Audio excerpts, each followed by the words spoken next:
Hi friends, welcome to social post. ఈ రోజు మనతో చిట్టి బాబు గారు ఉన్నారు.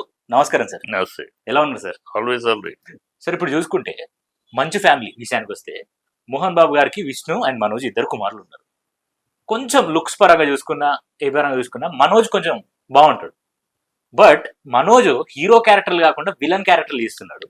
అండ్ మోహన్ బాబు గారు కూడా మనోజ్ మీద కాన్సన్ట్రేట్ చేయకుండా విష్ణు గారి మీదనే కాన్సన్ట్రేట్ చేస్తున్నారు. ఇది ఏంటంటే మోహన్ బాబు ఇద్దరు కొడుకులే, ఒకళ్ళ మీద కాన్సన్ట్రేషన్, ఒకళ్ళ మీద తక్కువ కాన్సన్ట్రేషన్ ఉండదు. నాకు తెలిసి మోహన్ బాబు ఇద్దరు. కానీ ద వే మనోజ్ తన కెరియర్ ని, తన పర్సనల్ బిహేవియర్ ని వెళ్తున్న విధానంలో అతను ఎవరి మాట వినడు. మనోజ్ అనేవాడు ఎవరి మాట వినడు. తన నిర్ణయం, తన జడ్జిమెంట్. తనకు అన్నిట్లోనూ ప్రవేశం ఉంది, అన్నిట్లో ప్రావీణ్యం లేకపోయినా ప్రవేశం అన్నిట్లో ఉంది. సో అన్ని నాకు తెలుసు అనుకుంటాడు, అన్నిట్లోనూ ఇంటర్ఫియర్ అవుతాడు.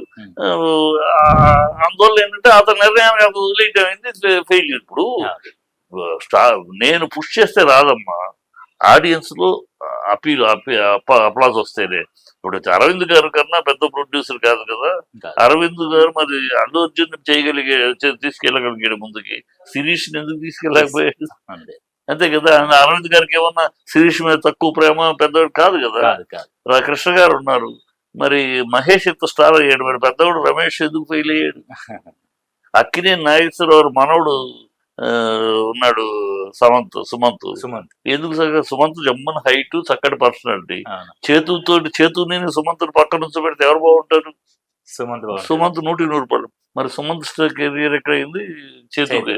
సో ఇట్ ఈస్ మనం ఎంతవరకు అంటే ప్రయత్నం, మనం ఎంట్రీ పాస్ ఇచ్చినాక వాళ్ళ ప్రజల్లో వాళ్ళు పొందగలిగే సక్సెస్ అని బట్టి ఈ కథలు, సినిమా సెలక్షన్లు, నిర్ణయాల్లో Manoj failure, disasters decisions. So అది కెరీర్ ఫెయిల్ అయిపోయింది. ఆడియన్స్ లో హీరోగా అతను చూసే పరిస్థితి లేదు కనుక కెరియర్ గా ఈ has to take some other step. దాంతో ఇప్పుడు జగపత్ బాబు ఉన్నాడు, ఒక హీరోకి వెళ్ళాడు కొన్నాళ్ళు. ఆ తర్వాత అతను వరుసగా ఫెయిల్యూర్ వచ్చింది. సో ఎవరు హీరోగా అతనితో బిజినెస్ అవట్లేదు, రాలేదు. సో ఈ has to take a different turn. Villain గా ఎంటర్ అయ్యాడు, వెళ్తాడు. సో దట్ ఈస్ అలాగే మనోజ్ తన యొక్క నిర్ణయాల వల్ల, తన యొక్క కథల సెలక్షన్ లో కానీ, తన ప్రాజెక్ట్ సెలక్షన్స్ లో కానీ, తన యొక్క ఇంటర్ఫరెన్స్ వల్ల కానీ ఏమైతే హీఈస్ నాట్ సక్సెస్ఫుల్. ప్రజల ముందు ఎప్పుడైతే ప్రేక్షకుల ముందు సక్సెస్ కాలేదు, automatic you have to search for another way చేసుకుంటున్నాడు.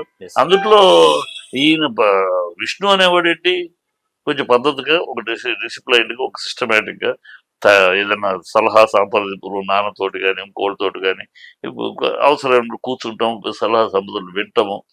ఇది కరెక్ట్, ఇది కాదు, ఓకే అనుకుంటాము.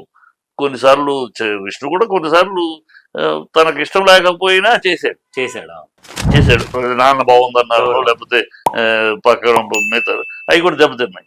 సో విష్ణు కూడా దెబ్బతింది కెరీర్ ఎక్కడ, వరుసగా మంచి బ్రహ్మాండ సక్సెస్ఫుల్ సినిమా నుంచి మొన్న 1-2 సినిమాలు దెబ్బతిన్నాయి. దాంతో అతను వెనకాల ఇప్పుడు తీస్తున్నాడు ఆ శివ సినిమా, మరి అది కన్నప్ప సినిమా. కన్నప్ప అది బాగా కష్టపడి తీస్తున్నాడు, ఖర్చు పెట్టి తీస్తున్నాడు. సో ఈ ప్లానింగ్, అందుకని తన కెరీర్ ని బిల్డప్ చేసుకోవడం కష్టపడి బ్రహ్మాండమైన మ్యాటర్ తీస్తున్నాడు. చాలా చేసుకుంటున్నాడు, అతను వింటాడు. తేడా ఏంటంటే ఇద్దరు ఒక బిడ్డ తండ్రి కడుపున పుట్టిన బిడ్డలే అయినా టెంపర్మెంట్స్ డిఫర్స్. ఇతనికి వచ్చి ఒక పద్ధతిగా, ఒక ఆర్గనైజ్డ్ గా ఉంటాడు, అతనికి వచ్చి కొంచెం ఎక్స్ట్రావగెంట్ గా ఉంటాడు. అక్కడ తేడా అంతే sir. Thank you so much. So చూసారు కదా వ్యూవర్స్, ఇవి చిట్టిబాబు గారితో మన వార్తలు, విషయాలు. మరొక వీడియోతో మళ్ళీ ముందుకు వస్తా. అంతవరకు చూస్తూనే ఉండండి సోషల్ పోస్ట్. బాయ్.